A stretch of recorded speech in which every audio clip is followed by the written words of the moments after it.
The broadcast is now starting. All attendees are in listen-only mode. Fala galera, boa noite, tudo bem com vocês? Sejam muito bem-vindos a mais um webcast do Global Português User Group. Dessa vez a gente está aqui com uma presença ilustre, com o Leandro Domingues, para falar com a gente sobre MongoDB e comparar ele com os bancos de dados relacionais e mostrar para os DBAs old school, a gente, né? Para mostrar para os DBAs relacionais aqui como é que todas as peças desse quebra-cabeça grande aí se encaixam. Beleza? Se tiverem alguma dúvida, alguma pergunta, alguma questão, joga aí no chat, me chama aí, Marcelo, Murilo, a gente tá aqui para fazer moderação para ele. E aí a gente passa pro Leandrão aos poucos. Beleza? Leandro, obrigado pelo seu tempo aí, obrigado pela sua paciência. E obrigado por compartilhar o conhecimento com a gente. E vamos que vamos. O palco é seu aí. Obrigado. Show, obrigado. Obrigado, o Haddad, obrigado, Murilo. É sempre bacana conversar um pouco com a galera, e ainda mais em tempos tão difíceis que a gente está vivendo. Acho que entregar um evento online é muito bacana, né? Bom, legal, vamos começar. A ideia hoje é trazer essa tal que eu já fiz em alguns eventos presenciais, né? Inclusive, acho que foi tema da minha primeira palestra no SQL Saturday.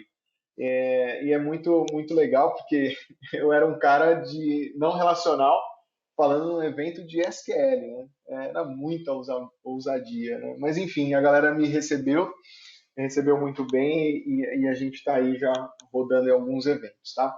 A ideia é trazer um paralelo ali do MongoDB, na verdade, para quem está acostumado só com o mundo relacional, né?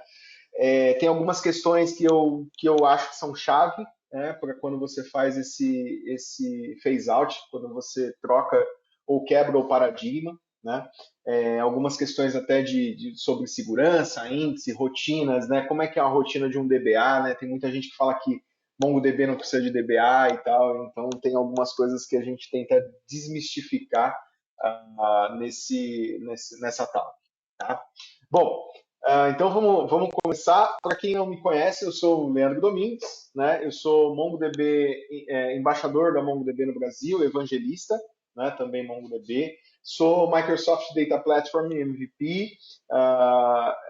Fui nomeado ano passado, falando de NoSQL, né? Mais especificamente MongoDB, mas tem algumas outras especialidades aí no NoSQL. Sou certificado como trainer da MongoDB, como developer também, community manager, speaker. Eu tenho a Cluster Consultoria, que é uma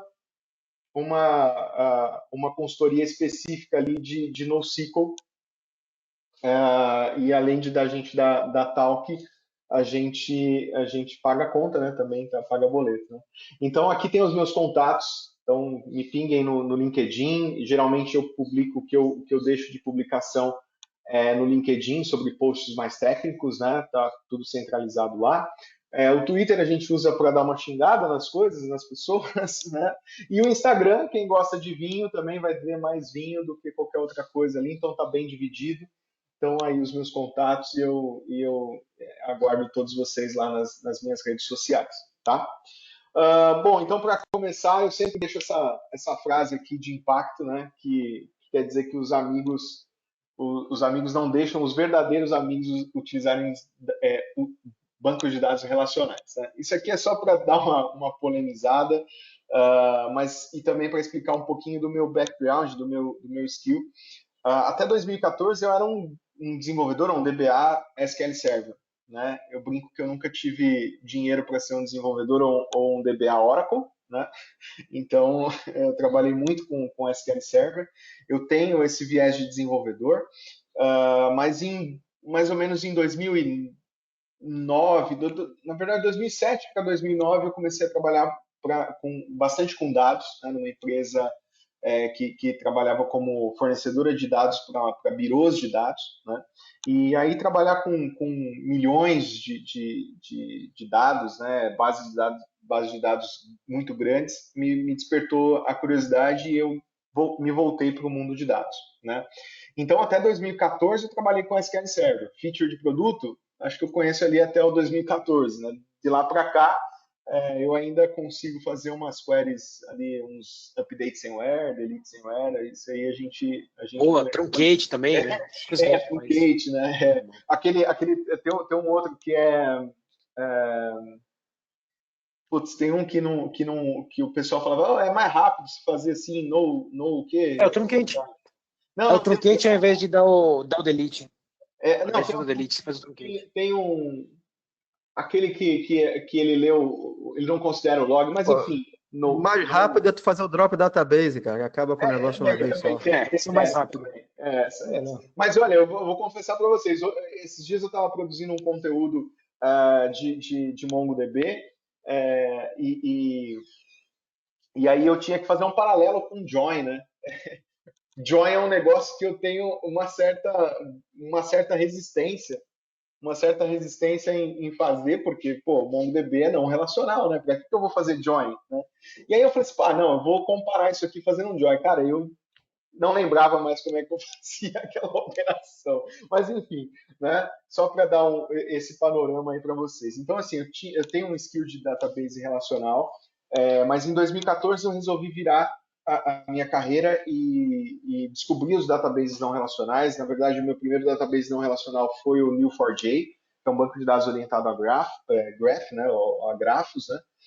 Depois o MongoDB, aí me apaixonei e fiquei com o MongoDB como minha maior especialidade, tá? E dando um panorama aqui para vocês, aqui eu listei os 4 principais bancos de dados, né, cada um representando uma classe de banco de dados ali que a gente tem no NoSQL. Primeiro aqui pelo Redis ou Redis, que é uma estrutura de chave e valor, né? É uma estrutura muito simples, né? Depois a gente tem o Cassandra, que é o Column Family, que aí a gente tem um Murilão aí para se quem tiver dúvida também a gente pode incluí-lo, né? O MongoDB representando aí a classe de documentos, né? E o Neo4j, como eu falei, representando a classe de grafos, né? No meio de tudo, a gente tem uma proposta muito bacana que é o Cosmos DB da Microsoft. É uma proposta de um banco de dados global e que tenha a facilidade de trabalhar com qualquer uma dessas classes, né? Basicamente, se você escolhe trabalhar com Document, ele vai usar o MongoDB por trás, né? Se você escolhe trabalhar com Column Family, ele vai usar o Cassandra também, né? No Graph, ele vai usar um outro cara que é o Gremlin, né? Para fazer essas chamadas ali por trás. Mas é uma proposta de um banco de dados global, e eu falo que se você precisa de escalar a tua aplicação a nível global, né, o Cosmos DB é uma boa opção. Inclusive tem agora saiu uma free tier para o Cosmos DB, então é bacana para quem quiser testar, né? E atualmente a gente tem mais de 225 bancos de dados NoSQL listados, né? Então a gente tem muita coisa aí listada no mundo de NoSQL.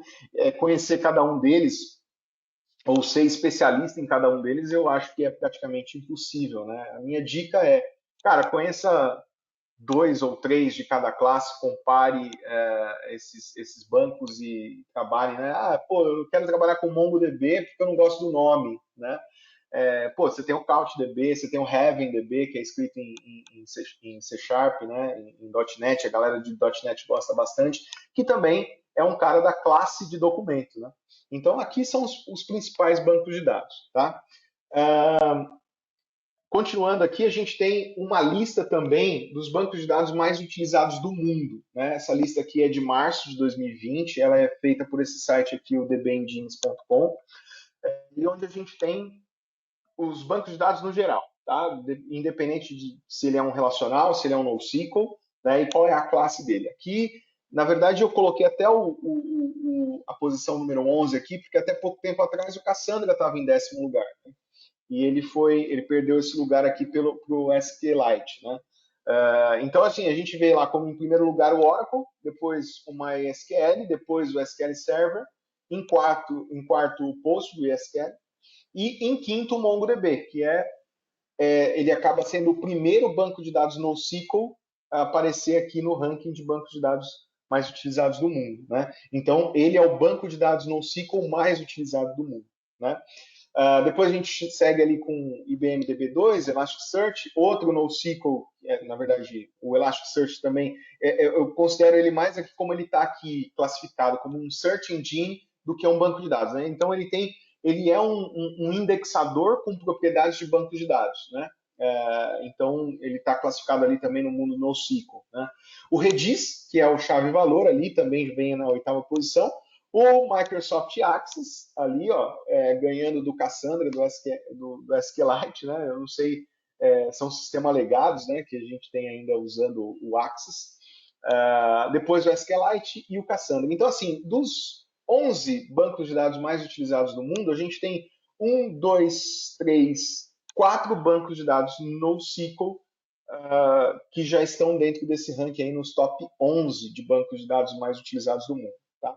O que eu deixo aqui como mensagem? Cara, o NoSQL é uma coisa que veio para ficar, né? Não é mais modinha. Talvez nasçam mais outros bancos de dados, como vocês viram que tem mais de 225 bancos de dados NoSQL listados, então eles vão nascer. Mas assim, o recado que eu dou é pense fora do seu mundo, né? Se você está só no mundo relacional, com certeza você vai precisar de uma feature que talvez o SQL Server não te ajude, ou não seja para fazer aquilo, ou o Oracle não seja para fazer aquilo, ou o Postgre não seja para fazer aquilo, porque eles são bancos de dados relacionais, né? Foi isso que aconteceu comigo. Na época eu falei, não, eu vou bater aqui, faço uns 2, 3 joins, que na época eu lembrava muito bem a sintaxe do join, né? E falei, vou resolver esse problema. A performance não foi muito boa,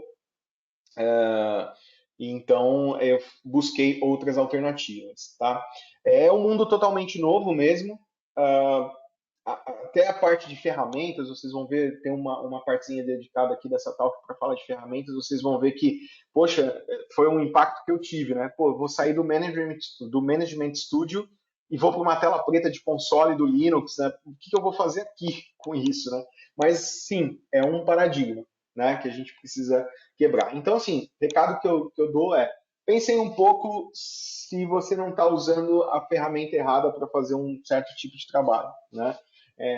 Existe um mundo ali fora do relacional, tá? Mas especificamente de MongoDB, né? Quem é o MongoDB? Bom, primeiro a origem do nome, que é sempre motivo aí de gargalhadas durante as minhas palestras ou onde eu passo, né? O pessoal sempre me dá uma trollada. A origem do nome vem da palavra humongous, né? Que em inglês quer dizer aí uma tradução livre gigantesco, né? Então, o americano tem muito disso, né? Ou pega algumas letras e forma uma palavra nova, ou pega um trecho da palavra e forma um nome, ou alguma coisa assim, né? Então, vem da palavra humongous. Ele é escrito em C++, né? A classe dele essencial é um document model, e ali eu coloco assim como um multimodel, que vocês devem ter percebido ali no slide anterior, que você tem alguns bancos de dados NoSQL que são multimodel, né? O que isso quer dizer? Bom, o MongoDB ele vai armazenar uma estrutura que vocês vão ver mais adiante ali, que é um JSON, né? O JSON nada mais é que um conjunto de chaves e valores. Então, assim, se eu quiser ter uma collection só com uma chave e um valor, o meu banco vai estar muito parecido com a estrutura de chave e valor, que é um Redis. Ele não vai ter a mesma performance, obviamente, né? Então, ele já tem ali mais uma classe.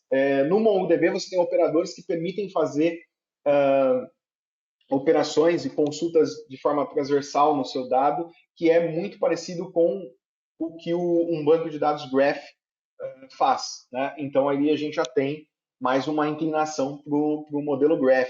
Obviamente, não vai ter, de novo, a mesma performance, mas ele está ali e dá para fazer, né? Se você já tem o dado ali no MongoDB, precisa fazer uma consulta ou outra, ok. Agora, se isso fica muito repetitivo, né? Você tem várias conexões fazendo a mesma coisa, é legal você ir para uma classe específica para aquilo, né? Ele é um open source, né, que a gente tem que sempre frisar aqui que é diferente de free, né? Você tem a versão community, você tem a versão Enterprise Advanced, que é uma versão paga do MongoDB, que tem algumas features que a community não tem, né? Não tem restrição, por exemplo, de número de coleções, de número de documentos, que são os registros, né? Não tem isso entre as versões, mas tem algumas funcionalidades mais para o lado Enterprise, que estão disponíveis só na versão Enterprise. Né? O foco dele é alta disponibilidade, alta escalabilidade, a gente vai ver algumas coisas dessa por aqui, e ele é suportado pelas principais distribuições de Linux, Windows e macOS. Né? Então, esse é o MongoDB. E como é que o MongoDB armazena os dados? Né? Ele está incluído na classe de Document, né, o Document Model. Então, quando a gente pensa em documento, o que a gente pensa? Um Word, um PDF, uma carteira de motorista, um RG e tal. Não, não é isso. Um documento do MongoDB é basicamente esse cara aqui. Essas duas imagens que vocês estão vendo, elas fazem parte do mesmo documento. Então, aqui eu abri uma chave aqui em cima, lá em cima do lado esquerdo da tela, e fecho essa chave aqui embaixo do lado direito. Então, isso aqui tudo é um documento. Né? Fazendo um paralelo, um documento seria um registro ou uma linha de uma tabela do meu banco de dados relacional. Tá? Só que notem que aqui ele tem uma estrutura muito mais rica, o que a gente chama de embedar informações. Né? Então, eu tenho lá o primeiro nível do documento, que eu tenho lá o campo underline ID. Esse underline ID é como se fosse a nossa PK, tá? Do lado do banco de dados relacional. Esse cara é gerado pelo MongoDB. Você pode tomar o controle dele, não é indicado, mas você pode tomar o controle dele. Mas ele é um único registro que é único e obrigatório dentro de cada collection que você criar dentro do MongoDB. Ele vai sempre ter um campo underline ID para cada documento, tá? Deixando esse cara único. Então, ele é obrigatório, único, dentro de cada coleção. Né? Depois eu tenho um outro atributo ali que eu chamei de Personal Information, onde eu acumulo as informações, ou eu agrego as informações pessoais desse documento. Tá? Só para dar uma contextualizada, isso aqui é um trabalho que eu fiz com a base de dados de candidatos das eleições aqui, se eu não me engano, essa aqui é da eleição de 2016. Que eu peguei lá uns dados de CSV que estão disponíveis no Tribunal Superior Eleitoral, tem um conjunto de CSV e eu modelei dessa forma. Né? Então, eu agreguei todas as informações que são pessoais do cara dentro desse documento, né? Um subdocumento aqui chamado Personal Information. Tá? Aí eu tenho lá o estado civil do cara, eu tenho o grau de escolaridade, eu tenho um endereço e eu tenho um campo aqui também que é um subdocumento chamado birth, né, que guarda as informações de nascimento desse cara. Né? Se eu tivesse só a data de nascimento do cara, eu colocaria um campo data de nascimento, salvaria ele como data e boa. Né? Mas eu tenho mais informações que são pertinentes à data de nascimento, né?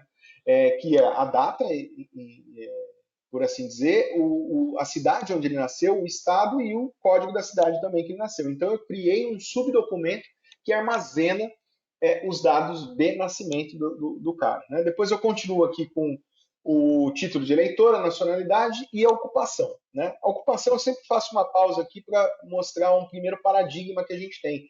Se a gente estivesse falando no banco de dados relacional, como é que era a melhor forma da gente modelar isso?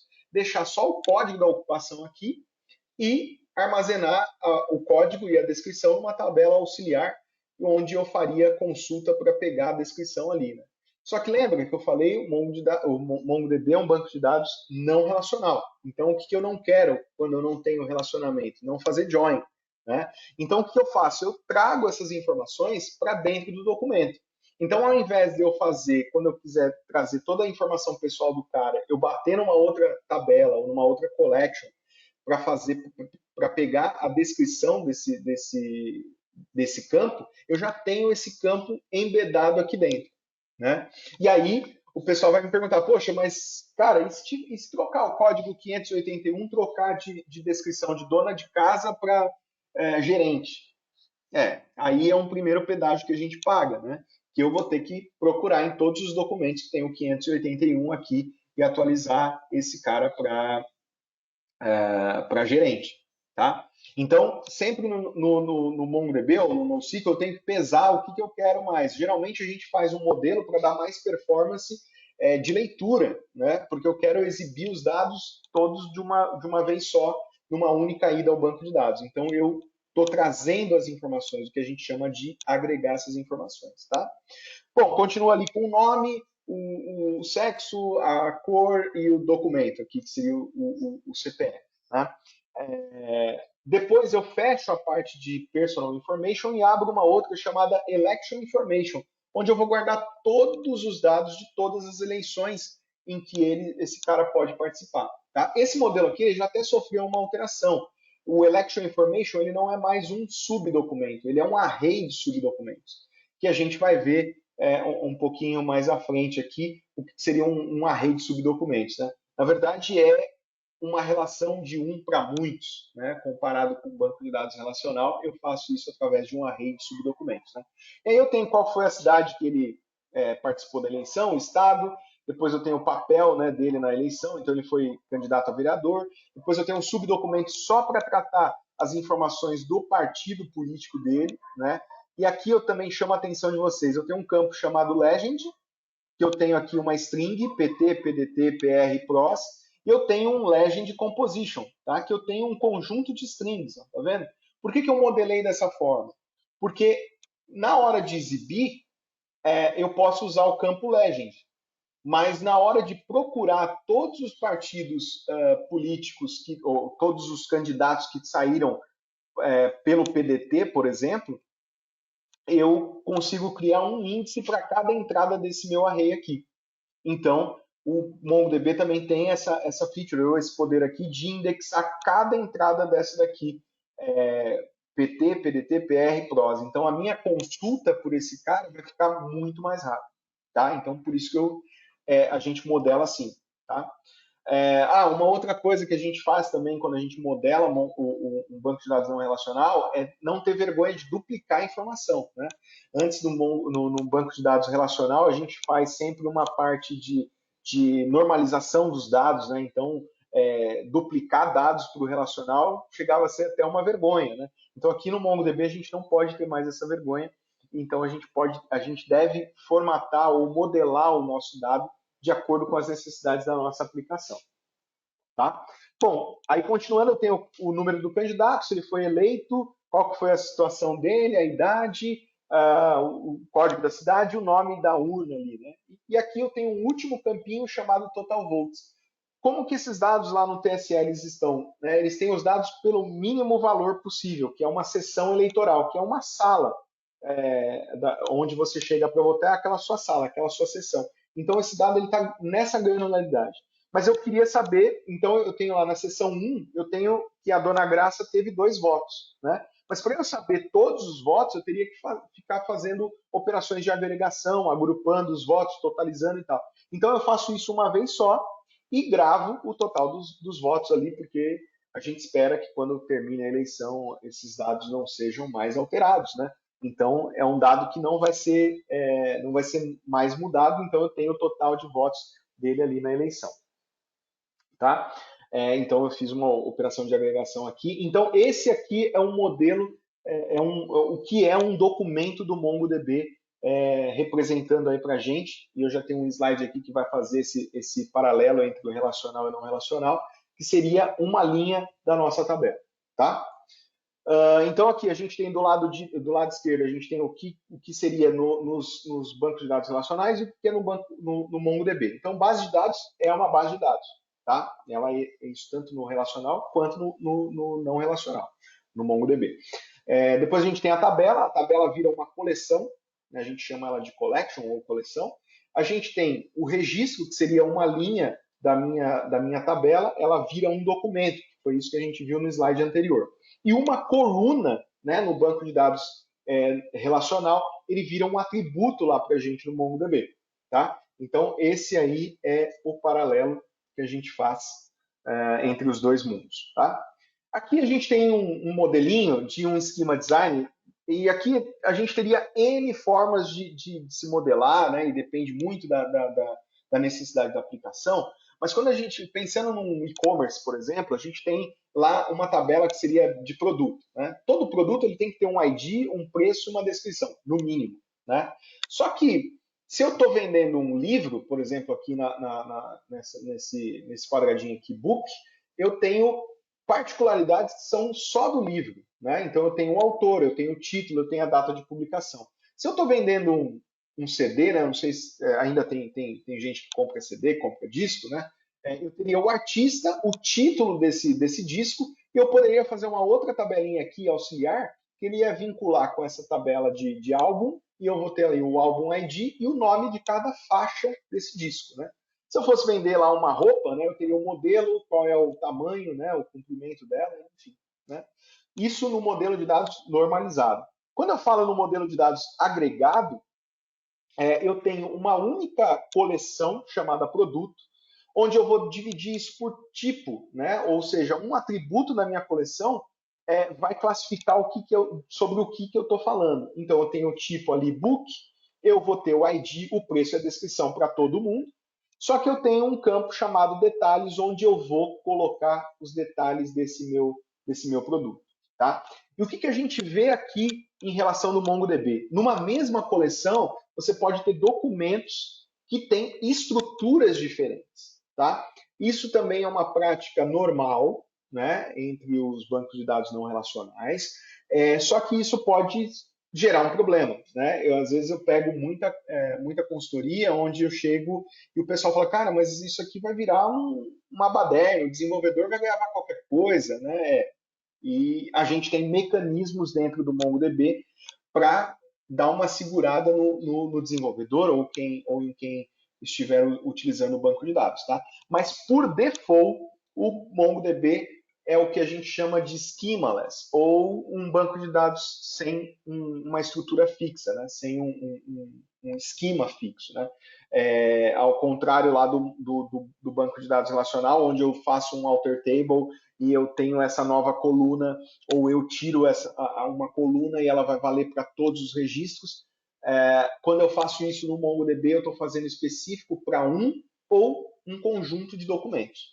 Tá? Então, é um paradigma também que é bastante diferente e que isso a gente tem que ter em mente que isso pode acontecer e não tem nada demais nisso acontecer, desde que você tenha dispositivos para dar uma segurada no pessoal. Tá? Uma outra coisa também que a gente faz, eu mostrei ali para vocês o modelo agregado ou o modelo embedado, né? Vocês podem ouvir essas duas nomenclaturas aí, que é trazer dados para dentro de uma coleção, né? Ou linká-los, né? Bom, o MongoDB ele não tem integridade referencial, né? Ele não tem um conceito de foreign key como a gente tem no banco de dados relacional, né? Então, quando eu falo do modelo linkado, eu deixo essa responsabilidade de fazer esse link para a aplicação. Né? O MongoDB ele não vai se preocupar com integridade referencial entre duas coleções. Tá? Ele vai lá gravar e boa. Né? Por isso que a gente tenta sempre optar pelo modelo embedado. Aí você fala, pô, Leandro, mas eu vou ter um banco de dados que vai ter uma coleção só? Não. Você vai ter coleções que vão ser específicas para uma determinada coisa ou para um determinado dado, que ele vai agregar mais dados que fazem parte desses caras. Né? Por exemplo, aqui, eu tenho uma coleção que eu chamei de cliente. No primeiro nível, eu tenho ali o nome, a categoria, o CPF e o e-mail. Depois eu tenho subdocumentos, ou, na verdade, um array de subdocumentos, que vão ser os pedidos, o endereço deles e as tags. Né? O que a gente tem que cuidar um pouco com o modelo embedado quando a gente fala de MongoDB? Ele tem uma limitação para o tamanho de documento, que são 16 MB. Cara, é muita coisa. 16 MB é bastante coisa. Então, nessas minhas andanças aí, eu só vi isso estourar em 2 casos. Né? E como que a gente resolveu? Tirando aquela entidade que estava deixando o documento muito grande, né? E colocando ela numa entidade ou numa coleção separada. Tá? Mas como que isso aqui pode estourar? Imagina que você está fazendo um sistema ali para uma padaria. Pô, os pedidos e os itens eles são muito limitados por clientes, né? Mas se eu estou fazendo um sistema para um grande atacadista, por exemplo, cara, os caras vão ter muitos pedidos que vão ter milhares de itens, né? E isso pode ir crescendo, crescendo, crescendo de uma forma que pode ter essa limitação aí para o tamanho do documento. E aí seria um caso da gente pensar de tirar os pedidos e colocar numa outra coleção. Tá? E aí sim, eu tenho mecanismos para fazer um lookup, que seria o join, né? A gente não quer ter o join, é uma operação custosa, então a gente tem que pensar muito bem quando a gente for modelar isso, tá? O outro lado aqui eu tenho a loja, né? O cara fez o pedido dentro de uma loja, então eu posso ter esse vínculo, esse cliente aqui pertence a essa loja e essa loja tem esses clientes, tá? É um modelo linkado, mas sempre lembrando que a gente não tem integridade referencial, ok? Beleza? Haddad, se tiver pergunta, alguma coisa assim, Haddad, Murilo, vocês podem me interromper aí, tá? Falando um Tranquilo, não pouquinho... tem nada não. Beleza. Falando um pouquinho de arquitetura, de como que o MongoDB trabalha nesse caso de deploy, a gente tem 3 tipos de arquitetura para o MongoDB. A gente tem a standalone, que é uma instalação recomendada só mesmo para ambientes de desenvolvimento, até teste. Eu sou até meio receoso em implementar alguma arquitetura standalone para teste, né?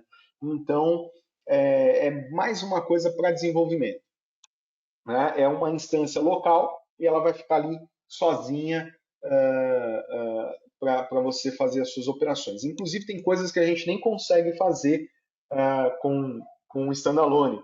Tem alguns tipos de índice, por exemplo, que não funcionam com standalone, porque eles dependem de outras funcionalidades do Mongo que só estão disponíveis a partir do Replica Set. Tá? Então, standalone, uma instância sozinha, rodando ali, armazenando seus dados. Tá? Perfeito para você desenvolver, testar seu modelo, enfim. Depois a gente tem o Replica Set. Né? O Replica Set, ele é o que a gente chama, assim, até eu coloquei ali, durabilidade em Replica Sets. Né? O mínimo produtivo para um Replica Set são 3 nós, né? Ou 3 instâncias do MongoDB rodando. De preferência, né? Em máquinas diferentes. Né? Então, onde eu tenho cada nó com um papel. Né? Então, eu tenho o nó 1 aqui, no caso, está representado como primary, o nó 2 como secondary e o nó 3 como secondary também. Tá? Quando eu utilizo o MongoDB no modelo de réplica set, eu tenho um único ponto de escrita no meu cluster. Tá? A gente não consegue escrever num nó secundário, ou diferentemente do Cassandra, por exemplo, que você tem o conceito de rings, né, o anel dos servidores, onde você pode escrever em qualquer um desses caras ali e ele depois se acerta. No MongoDB, no modelo de réplica set, você não consegue fazer isso. Tá? Então, todas as escritas elas vão sempre acontecer no nó primário. Né? E depois elas vão ser replicadas para cada um dos outros 2 nós. Né? Tudo isso acontece em background. Né? O que pode impactar de uma informação estar no primário e não estar no secundário é mesmo o volume, o throughput que você está tendo de escrita. Né? Então, se você tem um throughput muito alto, você pode ter um atraso pequeno entre os nós ali secundários, mas uma hora todo mundo vai estar com o mesmo dado. Tá? No meio disso tudo, a gente tem um Heartbeat, que é um processo também que roda em background, e ele fica basicamente fazendo um ping e perguntando como é que está a instância. Né? Tá tudo ok? Tá, beleza. Isso, por que a gente chama de durabilidade? Porque se qualquer um dos nós falharem, a gente tem ainda a redundância ali de pelo menos mais 2. Né? No caso de um réplica set aqui com 3 nós, eu posso ter a falha de 1, que eu continuo com o meu cluster totalmente operacional, tanto para leitura quanto para escrita. Se eu tiver uma falha de 2 nós, o nó que sobrar no meu cluster vai só responder operações de leitura, porque eu não vou ter quórum no meu cluster e aí eu não vou conseguir fazer mais nenhuma operação de escrita. Tá? Então, o que acontece quando o meu nó primário, por exemplo, cai? O primeiro passo é eleger um novo primário. Né? Então, ele vai ver o cara que tem mais prioridade ou mais saúde, né, em termos de rede, né, latência e tudo mais, para ser eleito como o meu primário. Né? Então, aqui, no caso, o meu nó 2 foi eleito como primário, a replicação vai ficar entre esses 2 nós, e aqui, até o meu slide, poderia ter mais uma setinha do Heartbeat tentando bater no meu nó primário, né? Porque ele ainda faz parte do cluster, mas ele está inacessível por algum motivo. ou a máquina desligou, chutaram o cabo do servidor, perdeu a comunicação, enfim, né? Ele faz parte do cluster, mas ele não está sendo mais acessível ao meu cluster, né? Então a replicação, aí toda a minha aplicação que conhece esses 3 nós, ela vai começar a escrever no meu nó 2, né? E a replicação vai ficar entre esses 2 caras aqui que sobraram no meu cluster, tá?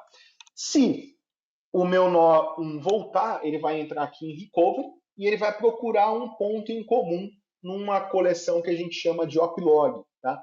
O oplog é como se fosse o transaction log de um banco de dados relacional, onde ele vai gravar todas as operações de escrita ali. Então, quando esse servidor voltar, ele tem que ter um ponto em comum. Então, imagina que eu tenho lá um oplog que está me segurando por 3 dias. Se o meu servidor 1 ficou 2 dias fora, ele ainda vai conseguir se recuperar. Agora, se ele ficar 4, 5 dias fora, o MongoDB por si só não vai conseguir se recuperar. Eu vou ter que fazer um backup, restaurar alguma coisa de backup dentro desse servidor para aproximar o meu nó que estava fora dos meus outros nós, e aí sim ele vai se replicar, porque aí ele consegue ter esse ponto em comum e aí se recuperar de uma falha. Tá? Quando ele se recupera, ele começa a servir novamente o meu cluster como secundário. Mas se ele tiver uma prioridade maior aqui, o próximo passo é ele voltar todo o cluster normal e assumir de novo como primário, e aí é vida que segue. Tá? Todo esse processo aqui que eu falei para vocês, ele acontece de forma automática. Então eu não preciso dar nenhum comando para saber se tem alguma instância down e ele assumir um outro nó do meu cluster. Né? A única coisa que eu preciso fazer é colocar o serviço do MongoDB de novo no ar da instância que caiu. E aí ele vai se virar. E aí ele vai te dizer, olha, cara, consegui recuperar, não consegui recuperar. Né? Isso você também tem ferramentas para saber se os nós vão conseguir se recuperar ou não. Né? E acompanhar, inclusive, essa evolução ali em segundos. Né? Quantos segundos o meu nó está atrás do meu nó primário, né? e assim por diante. Tá? Então, a resiliência num ambiente de réplica set, ela é muito grande. Né? Porque, que nem eu falei aqui, eu posso perder um nó, que o meu cluster fica ainda em pé, eu posso perder 2 nós, e aí eu só atendo operações de leitura. Né? Mas a questão é a gente detectar a falha o quanto antes e colocar de novo o nosso cluster operacional. Tá? Então, esse aqui é o réplica set, onde a gente tem um único ponto de escrita. Né? O próximo modelo de deploy é o que a gente chama de sharding, né? Que é um sharded cluster, ou um cluster particionado. Né? E qual que é o objetivo dele? É dividir o meu dataset. Então, assim, só voltando aqui para o réplica set, se eu tiver 1 tera de dados aqui no meu servidor primário, eu tenho exatamente esse mesmo 1 tera em todos os outros servidores que estão no cluster. Tá? Então eu tenho isso aqui exatamente, é o mesmo dataset para cada servidor. Quando eu falo de sharding, eu divido o meu dataset. Então aquele meu 1 tera de dados, e se eu tiver 4 shards aqui, ele vai tentar dividir em partes iguais entre o meu shard. Tá? Um sharding ele pode ser dividido, na verdade, ele é dividido por collection. Então, eu posso ter coleções que são particionadas e coleções que não são particionadas. Então, tem lá uma coleção que tem 1 tera, ela está dividida em 4 shards de 256 cada um. Tá? O principal objetivo para você usar um shard, né? Leandro, quando que eu uso um réplica set, quando que eu uso um shard? Bom, o primeiro ponto que você tem que parar e olhar é o tamanho do seu dataset. Mas o que é um dataset muito grande para o MongoDB?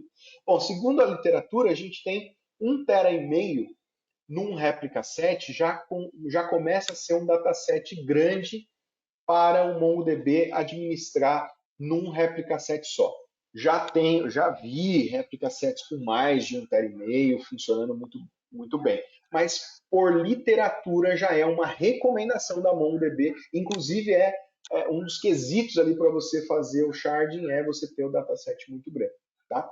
Distribuir em várias máquinas, então você tem máquinas menores distribuídas em escala horizontal, né? E operações com alto throughput, então pode ser tanto leitura quanto escrita, né? Que você consegue dividir o teu dado e dizer para ele que se você quer uma performance maior de escrita ou uma performance maior de leitura, né? Depende de como que a tua aplicação vai acessar isso. Então eu escolho uma chave de partição, essa chave de partição geralmente é um atributo ou mais de um atributo, é um conjunto de atributos do meu documento.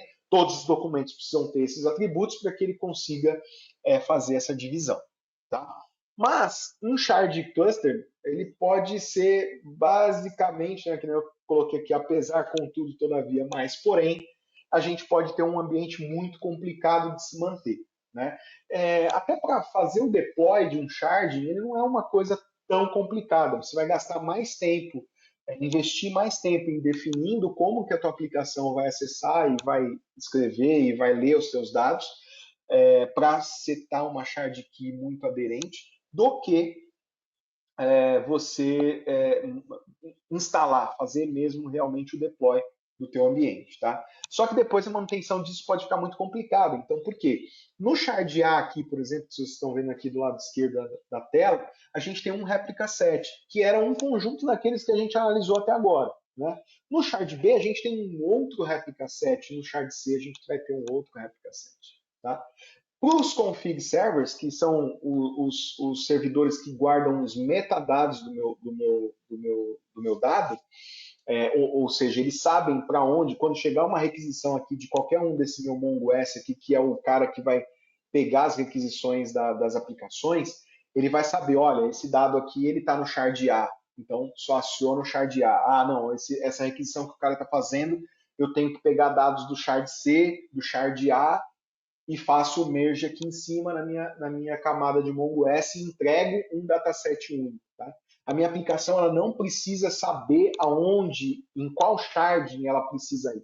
Quem sabe isso é o meu config server. Então eu tenho um replica set só para suportar os meus config servers. Por quê? Se eu perco os meus config servers, eu tenho toda a minha camada aqui de MongoS no ar, né? Tenho toda a minha camada de shard no ar, mas eu não consigo chegar no meu dado porque eu perdi o cara que sabe aonde está o meu dado, né? Para onde que ele vai apontar isso, tá? Então, assim, para a gente resumir aqui um shard, eu precisaria ter no mínimo 2 shards, né? Então eu teria aqui o shard A, o shard B, teria um outro réplica set para os config servers, então a gente já está falando aqui de 9 instâncias do MongoDB e pelo menos um MongoS aqui rodando. Então a gente fala aqui minimamente de 10 instâncias do MongoDB rodando. Né? Então, assim, o teu ambiente ele vai ser muito mais parrudo, obviamente, mas ele vai ter uma manutenção, né? Mais delicada, né? Mais delicada, tá? Então, a gente tem... E aqui, uma outra vantagem também do sharding é que eu tenho vários pontos de escrita, né? Então, eu recebo uma solicitação aqui no meu MongoS que precisa gravar dados que estão no shard A e no shard B. Ele vai fazer esse controle e vai fazer essa gravação, né? Se eu escolher uma hash de shard key, ele vai aplicar um hash e vai espalhar essa minha operação de escrita entre os meus shards e eu vou ter um throughput maior de escrita. Né? Então, aí eu passo a ter mais de um ponto de escrita. Tá? Então, uma vez eu até rebati um artigo que o pessoal, alguém escreveu dizendo que o MongoDB não tem mais de um ponto de escrita e, na verdade, tem.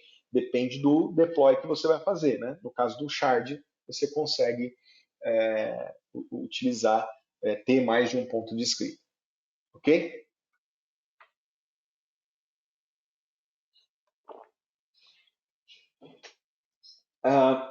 Falando de um outro ponto aqui, muito importante para o MongoDB, que gera muita polêmica também, algumas pessoas acham que não tem e tal, né, por conta da facilidade na instalação, é autenticação e autorização, que para o MongoDB são coisas diferentes. Né?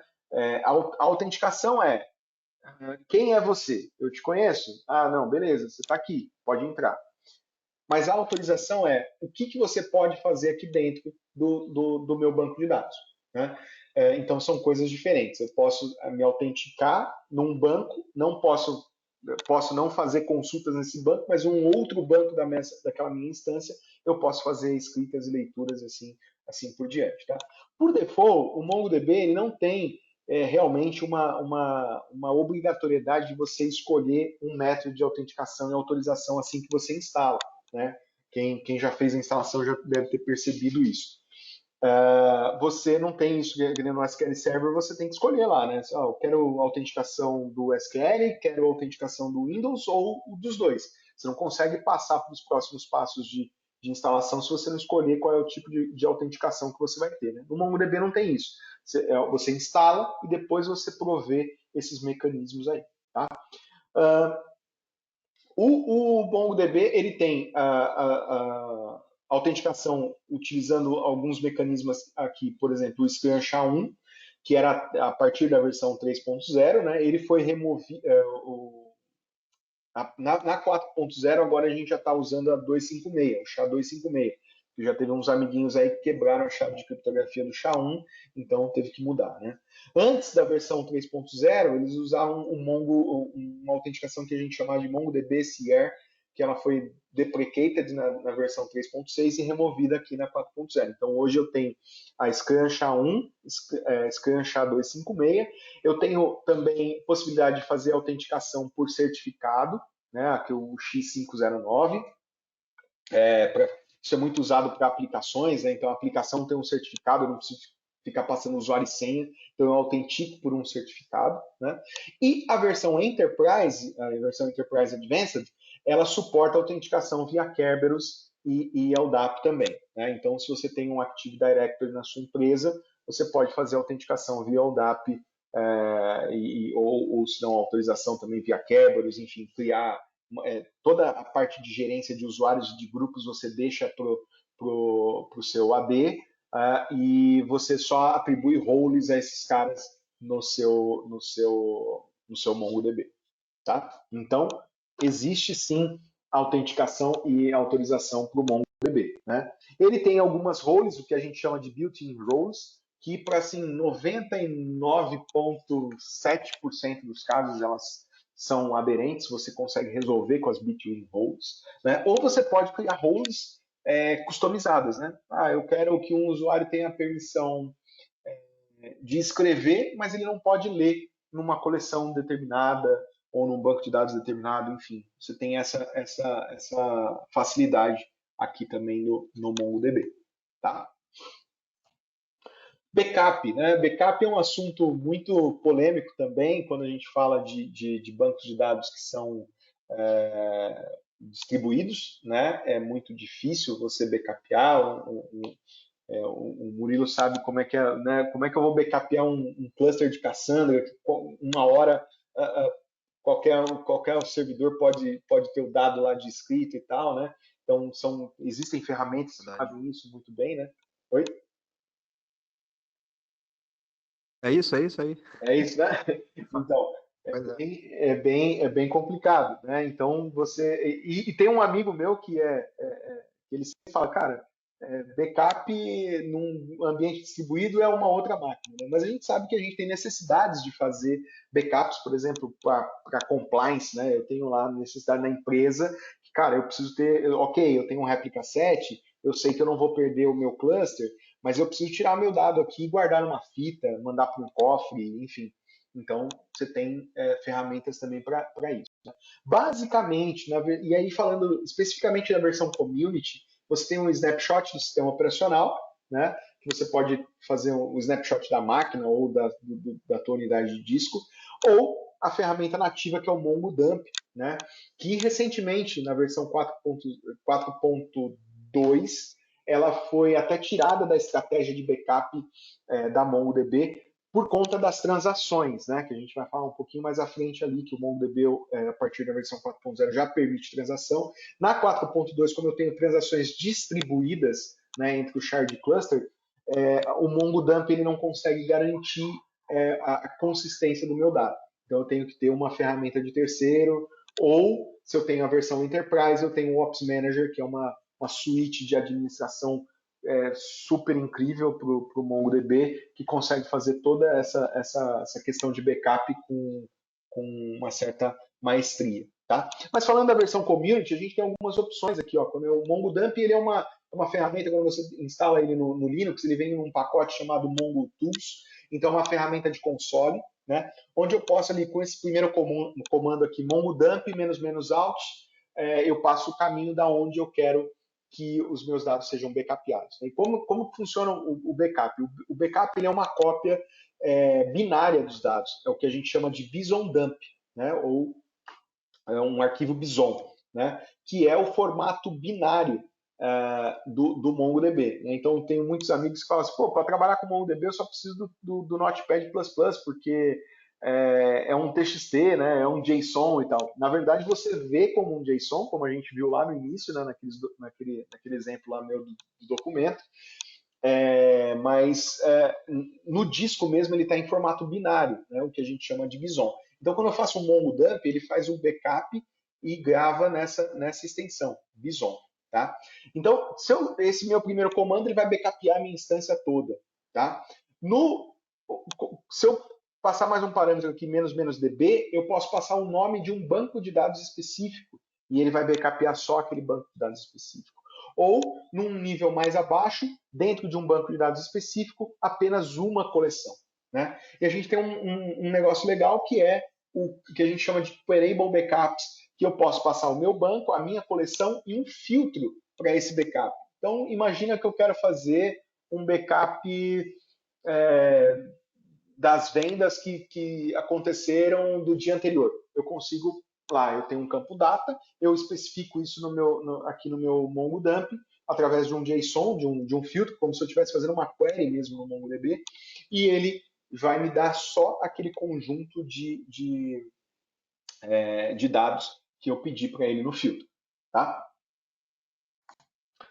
Depois eu tenho o Mongo Restore, que ele seria o antagonista do MongoDump. Né? Eu tenho os arquivos Bison e eu faço um restore através dos arquivos gerados pelo MongoDump, pelo Mongo Restore. Tá? Uma pergunta que sempre me fazem, e um point in time backup eu consigo fazer? Consegue, tá? Pelo MongoDump, depois você consegue restaurar exatamente aquele período que ficou fora ou que você precisa restaurar dentro de uma base de dados do MongoDB. Tá? Leandro? Sim. Então, desculpa te cortar, tem duas perguntas aqui que acho que são importantes. Não são relacionadas ao backup especificamente, tá? A primeira é o Ricardo perguntando, posso utilizar o réplica set para distribuir o meu dado geograficamente? Pode, desde que tem que sempre ter em mente que é o mesmo dado, né? Eu falei, no réplica set, ele vai distribuir o mesmo dataset e pode ser em regiões diferentes, sem problema nenhum. Tá? Só que vai ser, por exemplo, eu estou dividindo o meu dado entre Brasil, Estados Unidos e Europa. O mesmo dado que tiver no Brasil vai estar nesses outros dois sites. Tá? Tem sentido. Tem uma outra do Anderson, acho que é a última. No réplica set, quando você perde um nó, você tem problema de performance? Você tem perda de performance também? Vou responder da pior forma possível, né? Depende. Depende por quê? O MongoDB, você pode ter nós que tem índices diferentes. Você não precisa ter os mesmos índices em todos os nós. Tá? É uma boa prática você deixar todos os índices em todos os nós. Mas você pode querer direcionar nós de leitura. Então, né, como a gente vai falar um pouquinho de índice aqui, mas se eu tenho índices específicos de leitura, eles podem afetar como afetam no banco de dados relacional a minha performance de escrita.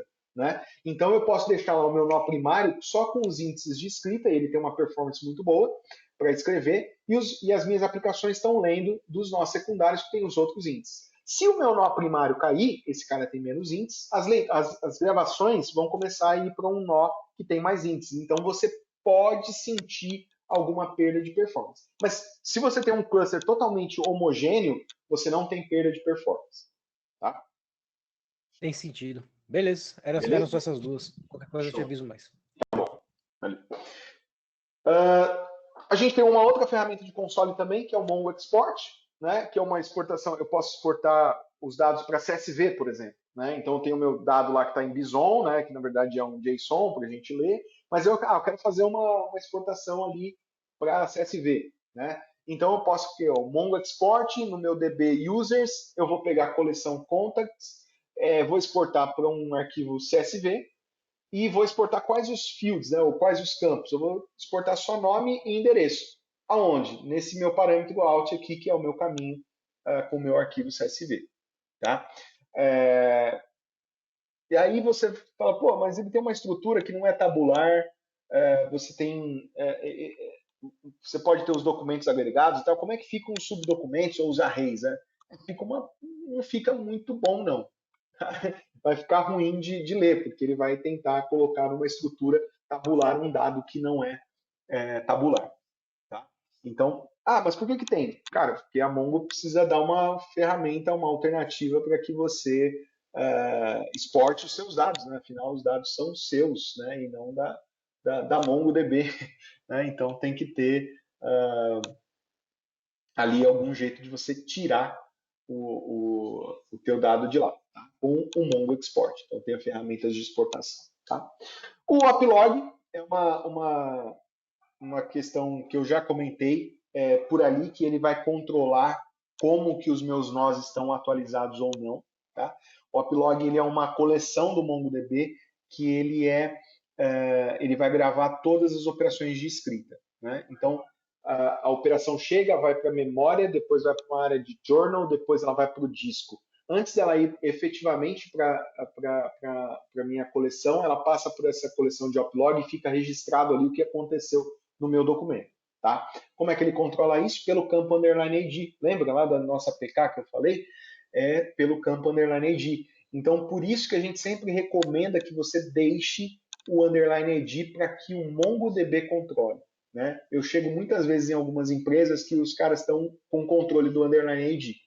Né? E não tem nenhum impeditivo técnico para isso, né? De você pegar ou não o controle, você pode pegar, mas ele não é recomendado. Aí as pessoas falam assim, mas eu queria um campo único e obrigatório.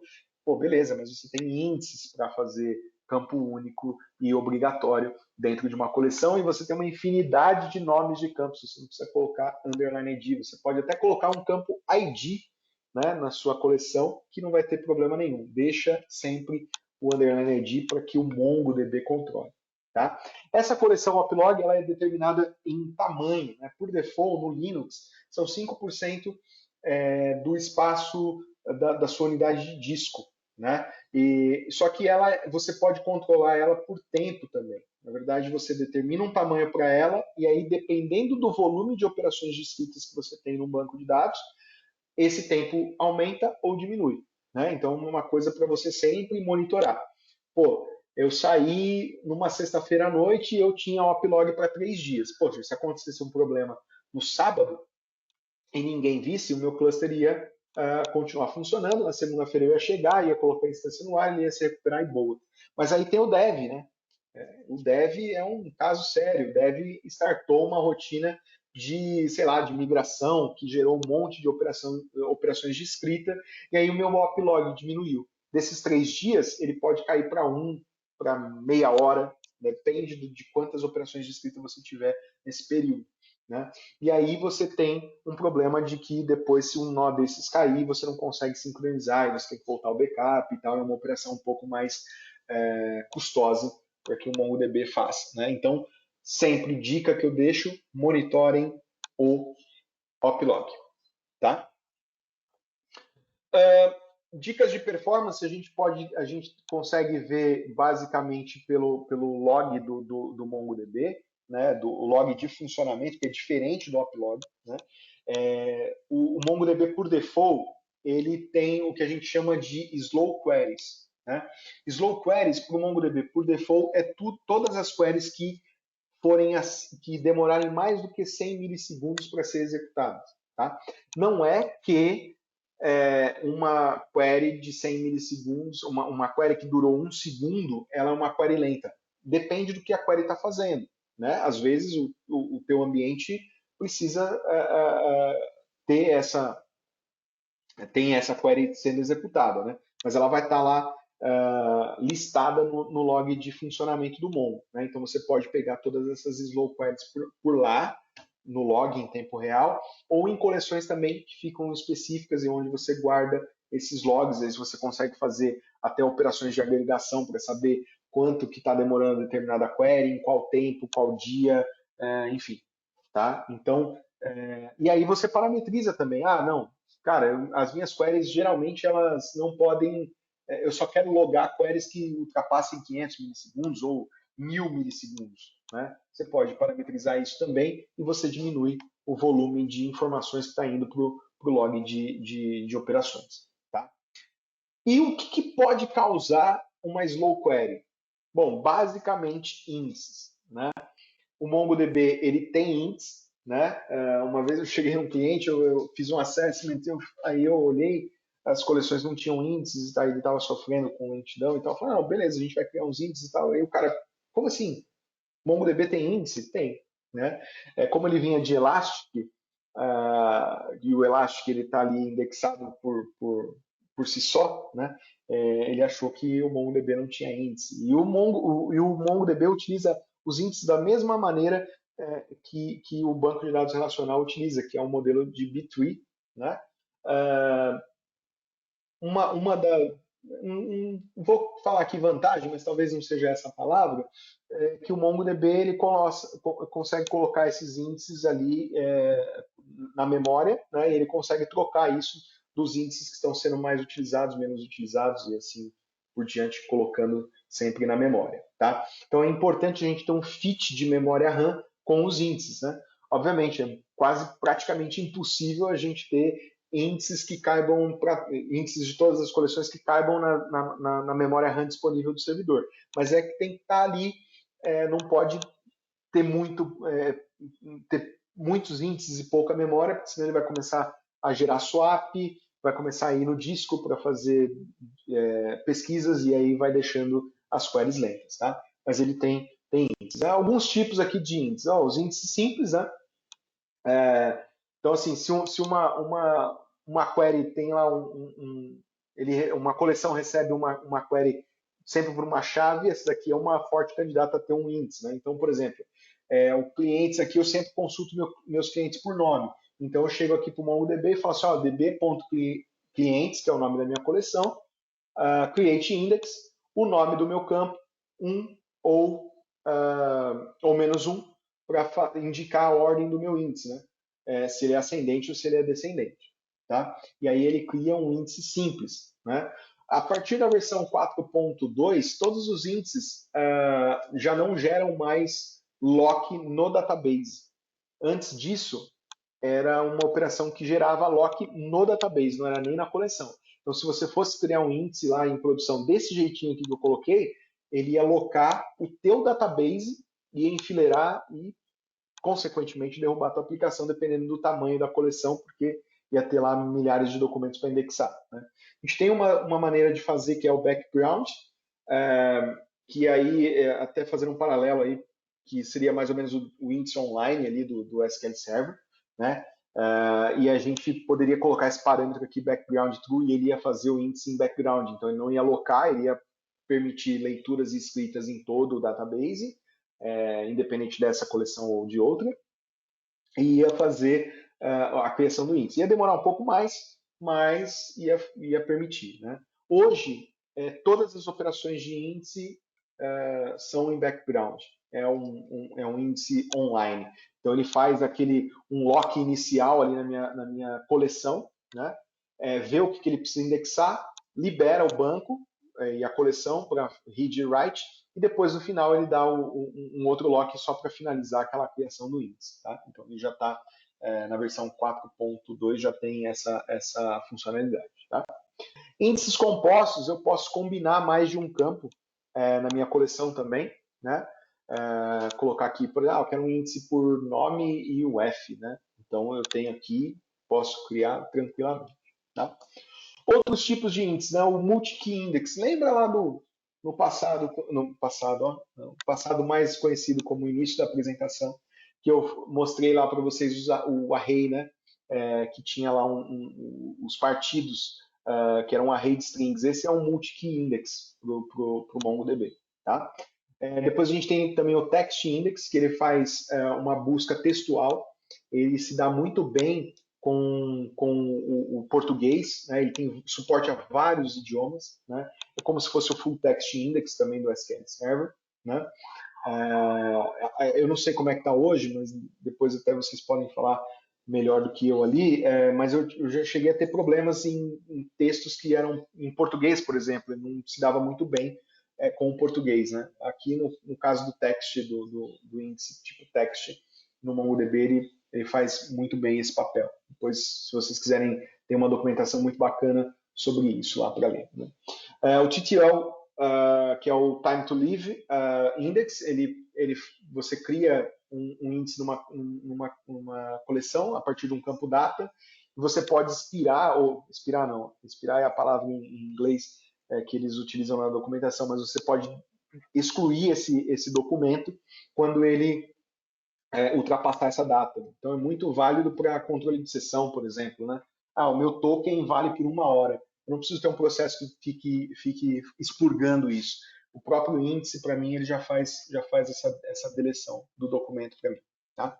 Índices geoespaciais, o MongoDB também se dá muito bem com geolocalização.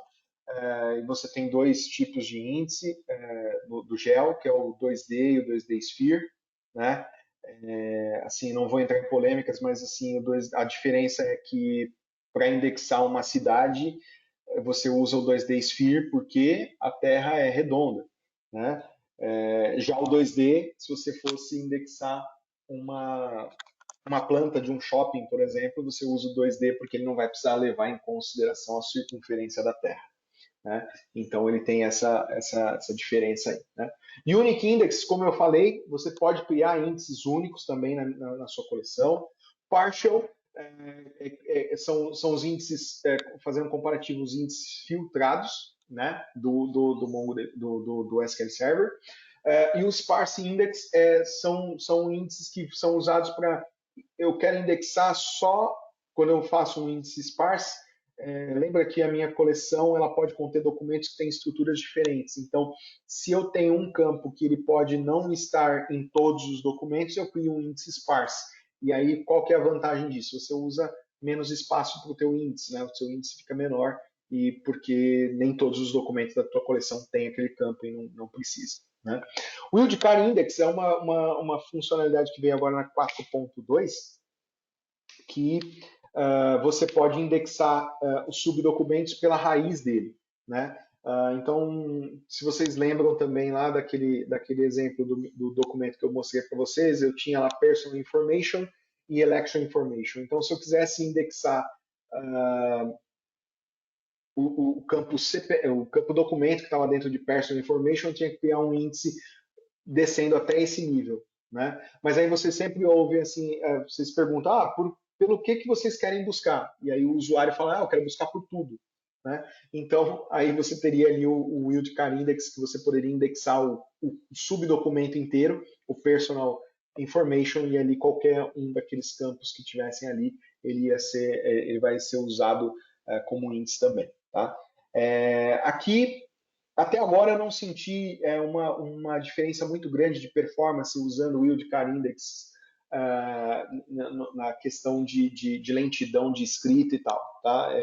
São modelos controlados, que eu fiz o teste, obviamente, mas ainda não tive nenhum problema de performance relacionado a isso, tá? Um conceito muito bacana que a gente tem no MongoDB também são as Covered Queries, né? Que ele usa um algoritmo, na verdade é um conceito de filtro, ordenação e projeção, né? Então, se eu tenho aqui essa query aqui que eu estou fazendo aqui, db.users.find, eu estou buscando pelo campo score, onde ele seja menor do que 30, né? E eu estou projetando, ou seja, eu não estou fazendo um select asterisco, né? Eu estou fazendo um select score 1 aqui, né, e ocultando o campo ID. Então, ou seja, eu estou só na minha projeção, no meu retorno da minha query, ele só vai voltar o score. Então, o que é uma covered query? É quando ele consegue filtrar e projetar usando somente o índice. Então, nesse caso aqui, essa aqui é uma covered query, porque o índice está em memória e a projeção também está em memória. Porque se eu tivesse aqui mais um campo, eu fiz o filtro por score e estaria trazendo o campo score, ID, nome do usuário, ele teria que ir no disco porque esses caras não estão no índice. Né? Quando eu faço a projeção, eu consigo resolver essa minha query só com o índice. Então, a performance é muito maior, porque os meus índices estão em memória. Tá? Então, esse é o conceito de covered queries. Já caminhando para a parte final, muita gente me pergunta também ferramentas. Né? Não existe uma ferramenta, assim, eu particularmente também não uso uma única ferramenta no meu dia a dia. Né? Eu costumo dizer que eu tenho o cinturão de utilidades do Batman, onde cada ferramenta é melhor para uma coisa. Né? A principal delas é o console. Né? Então eu tenho ali o console, foi justamente isso que eu falei, poxa, eu saio do Management Studio para entrar numa tela preta, né, de console. Cara, é só uma questão de paradigma mesmo que você vai fazer. Tem coisas que você vai até preferir fazer pelo console do que por qualquer outra ferramenta. Né? Mas uma outra muito legal que está aqui no meu cinturão de utilidades é o RoboMongo, ou na verdade Robô 3T hoje. Quando eu comecei a usar lá atrás, no passado, era RoboMongo. É uma ferramenta grátis e ela é uma interface visual que você consegue listar os seus replica sets, você consegue fazer queries ali de forma um pouco mais visual. Tá? Então é bacana, eu utilizo para fazer queries. Né? A outra é o MongoDB Compass, que é uma ferramenta muito legal que eu uso hoje nesse meu toolbox para fazer operações de agregação, por exemplo. Você constrói agregações utilizando o Aggregation Framework ou Aggregation Pipeline de forma muito simples e de forma intuitiva e até mesmo visual com o MongoDB Compass. É uma ferramenta também que tem uma versão que é gratuita, você pode baixar lá, conectar com a sua instância, community e vai que vai. Né? A outra ferramenta, e essa também é totalmente grátis, ela também permite que você execute queries, mas eu não gosto muito de executar queries nela. Eu uso mais para monitoramento de performance do MongoDB, é o dbCoda, com K, tá? dbCoda. Também é totalmente grátis, você consegue ter gráficos muito bacanas de performance, inclusive da instância, do host, porque ela consegue, se você habilitar o SSH nela, você consegue pegar dados de CPU, de uso de memória, enfim, um monte de coisa ali. Então é uma ferramenta que eu uso mais para administração de performance, né, ou administração dos clusters. Né? E o VS Code. VS Code é um velho amigo, onde eu consigo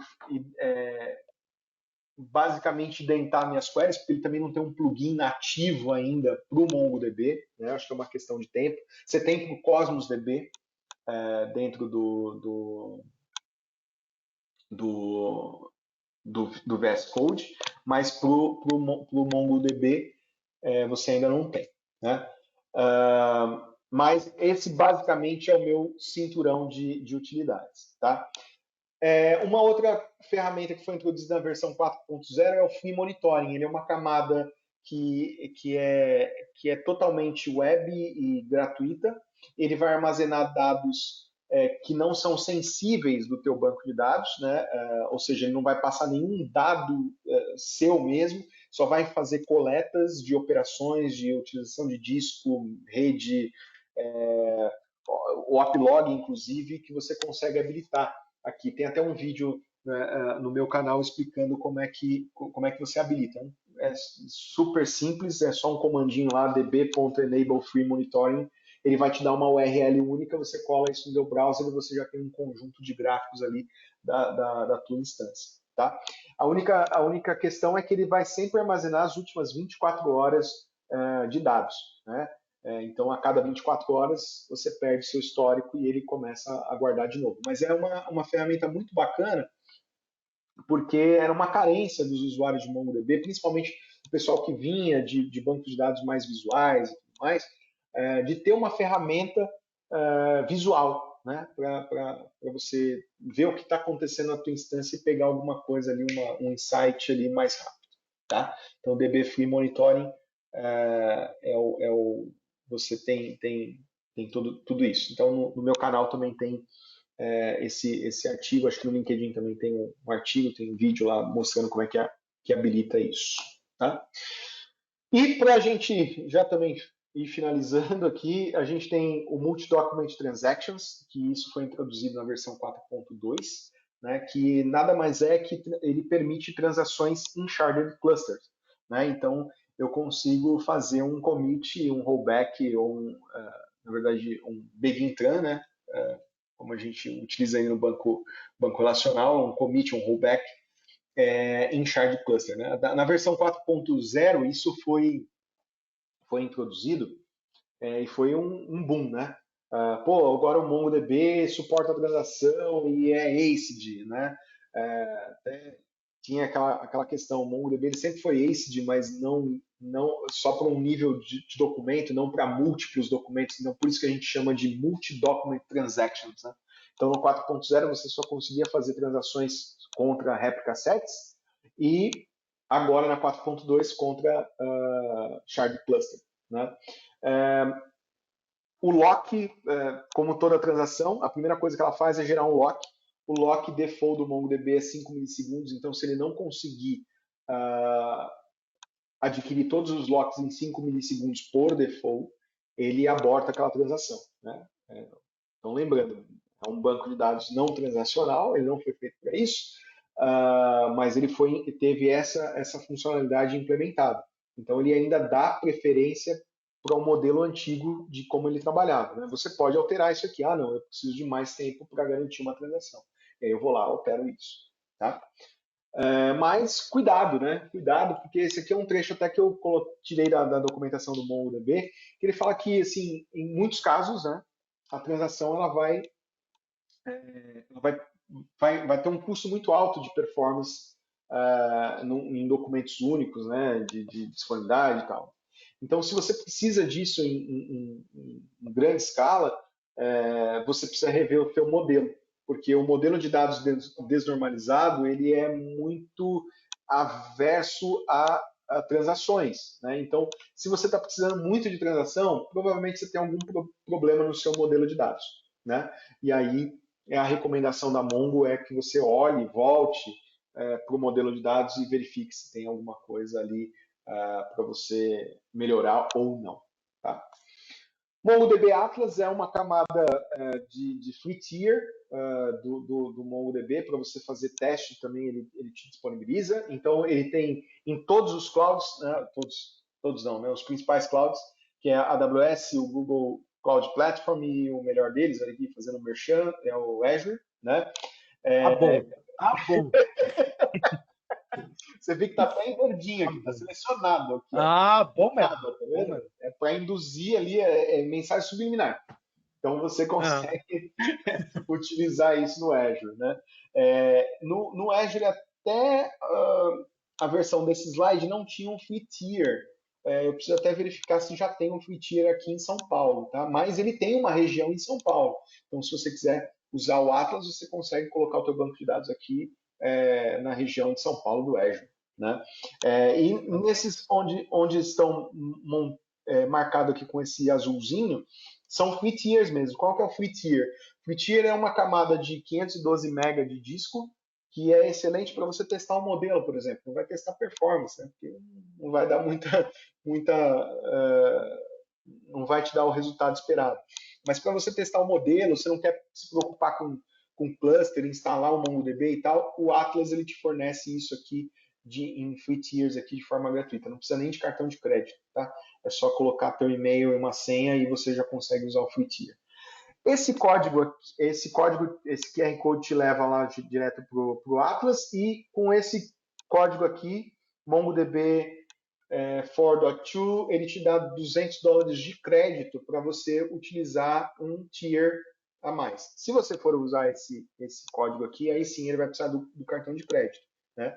E aí sempre a dica que eu dou, cuidado, né, de deixar clusters ligados, porque cobra em dólar, custa R$5 o dólar, né? Então tá brincadeira. Esses dias veio no meu cartão de crédito aqui, eu esqueci um cluster ligado, rapaz, o que eu ouvi não foi brincadeira, né? Mas, enfim. Tem amigos que aconteceu isso também. Tem várias histórias, né? Tem várias histórias.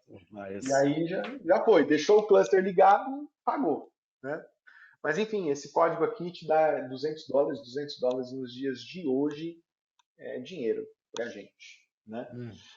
Então, testem à vontade. E aqui, assim, desde o free tier, ele já vai te dar um réplica set, tá? No mínimo.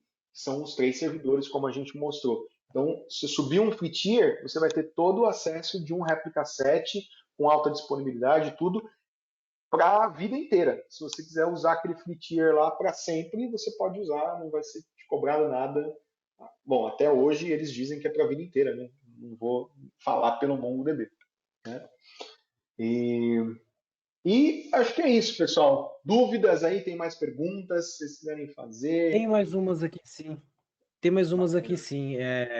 Mas tem uma que é minha, na verdade, que não está marcada aqui, Leandrão. Lembra do ID, do underline ID que você tinha mostrado lá no primeiro slide, segundo slide? Uhum. Então, aquilo lá é tipo um unique identifier do SQL Server.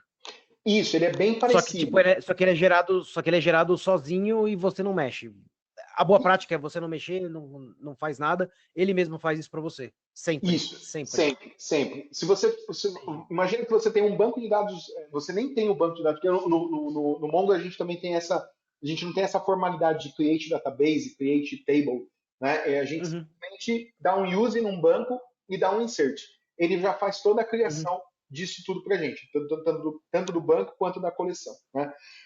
E mesmo assim, se você for, eu fiz um db.clients.insert, estou passando lá CPF e nome do cliente. Você passou só 2 atributos para ele. Quando você fizer o insert e você der o find, você vai ver que você tem o campo underline ID lá já criado. O MongoDB faz isso para você.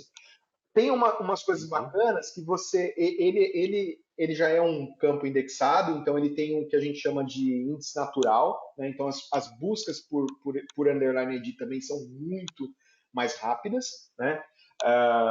E você tem informações que são bacanas, por exemplo, a data e hora da criação daquele documento. Você consegue extrair essa informação dentro daquela informação do underline ID. Tá? Muito bom. Igor fez uma pergunta aqui, na verdade. Boa noite. Alguma dica para essa transição SSMS Windows, SSMS/Windows e para console Linux? Alguma coisa assim. Principalmente para a galera com 20 anos de Windows relacional. Então, foi assim, não foi fácil para mim no começo, realmente não foi fácil. Eu acho que a dica principal que eu deixo para a galera é assim, cara, tenha em mente que você está aprendendo uma tecnologia nova, né? Você tem ferramentas, por exemplo, o Studio 3T, que é do mesmo fabricante hoje do robô 3T, ele tem uma versão que ele tem um trial, acho que de 30 dias, e você pode, só que ele é uma ferramenta paga. Nesse cara, você pode escrever queries em TSQL ou SQL ANSI, e ele traduz isso para MQL, que é a Mongo Query Language, né? Só que eu falo que é uma ferramenta herege, né? Porque eu sou da época que não existia Studio 3T, então eu tinha que aprender a Query Language. Né? Sim, então, assim, que é o certo. Exato, eu acho que é o certo. A não ser que você tem outros bancos de dados, por exemplo, que ele tem o que eles chamam de SQL-like, né? Acho que esse é o termo. Eles já trabalham assim, beleza, não tem problema nenhum. Agora, por exemplo, o HeavenDB ele usa muito para a galera de .NET, que os DBAs adoram, o link, né? Então as consultas são baseadas em link. Né? Então, para a galera que é desenvolvedora e está desenvolvendo em .NET, vai que vai. Né? Mas a principal dica que eu dou é, cara, quebra o paradigma. Então, tente usar as ferramentas que são para ele ou nativas dele, né? E vai ser alguma transiçãozinha ali. Tá. Usando pergunta de indicação de livro. Para modelar, na verdade, para modelagem de bancos NoSQL. Cara, tem um livro muito bom que depois eu posso te passar por. Eu te passo, você publica no link, blog. Que eu não vou lembrar o nome aqui. Ele até sofreu uma atualização esses dias atrás, saiu uma nova versão, justamente para contemplar as transações. Né? É um livro muito bacana que ele tem design partners. Né? Oi, vocês estão me ouvindo? Legal. Estão me ouvindo? Sim, então, sim. Falando sobre design patterns, né? E ele traz casos reais que você, casos de uso mesmo que você consegue aplicar, né? Eu não sei se tem esse livro em português, tá? Mas tem alguns outros livros, tipo de NoSQL, que são publicados. Eu estou até olhando para minha biblioteca aqui. Eles são publicados pela Nova Tech. Dois livros que me auxiliaram muito no início é o NoSQL Essential e o Introdução ao MongoDB. São livros bem simples, assim, são livros fininhos, mas dão uma boa introdução. E, assim, dando spoiler, eu estou preparando um também, né? Então, daqui a pouco vai ter alguma coisa que a gente vai lançar. Da hora. Muito bom. Muito bom. Mais perguntas aqui, coisa mais genérica agora, né? Alguma dica para entrada no mercado de MongoDB? Conhece algum hub, fórum, comunidade, etc., de profissionais de MongoDB? Bom, você é um tipo MVP do MongoDB, né? Embaixador MongoDB, então praticamente isso, né? Lá na Mongo a gente tem, até esse programa tá passando para Champions agora, mas tem o Mongo Masters, né? Que é mais ou menos isso do MVP. A gente tem os meetups que a gente faz. Tem o NoSQL SP, tem o MongoDB User Group de São Paulo, que eu sou organizador tanto do NoSQL SP quanto do Mongo User Group. Então lá a gente promove bastante meetup. Tem grupos de WhatsApp também que eu posso deixar o link também depois para vocês publicarem na página do blog para o pessoal colocar ali. E o mercado, cara, o mercado de MongoDB, ele, pelo que eu tenho visto, assim, hoje você tem muitas empresas que têm profissionais bastante capacitados dentro das empresas, né? E controlando aqueles ambientes. Mas você tem outras empresas também que têm uma certa carência de necessidade de que o cara chegou, por exemplo, começou lá com dev, mas o dev tem um conhecimento específico. Se você se aprimorar um pouquinho mais, você consegue prestar uma consultoria e tal, né? Por exemplo, foi o que eu venho fazendo já há 2 anos. Então, eu vejo que o mercado tem se aquecido, assim, do final do ano passado, na verdade, de setembro do ano passado para agora, o mercado deu uma aquecida. Obviamente, a gente está tendo todas essas confusões aí por conta do Covid, mas eu vejo que tem projetos, tem bastante coisa. Eu vou lançar um treinamento também agora, provavelmente no final de maio, mas tem os cursos online da Mongo University, que são muito bons. Eu já fiz alguns lá, antes mesmo de me certificar, de me certificar como developer, de me certificar como trainer, que, enfim, tem bastante material lá no site mesmo da Mongo. Muito bom. Muito bom, cara. Leandro, acho que é isso. Não tem mais pergunta, é isso mesmo. É realmente isso. Beleza. Só tenho que te agradecer aqui. Muito obrigado pelo. É isso. Ia falar, deixa os contatos aí. Muito obrigado pelo seu tempo aí, pela sua paciência, por passar esse conhecimento todo aí pra gente. E é isso. Em tempos que a gente tem que ficar em casa, a gente faz mais coisas, mais encontros online mesmo. Não tem jeito, não tem escapatória. E quando tudo isso voltar ao normal, a gente se reúne, faz um presencial, come um hambúrguer e... Sim. Sim. Né? Opa, Olha meus sempre. contatos.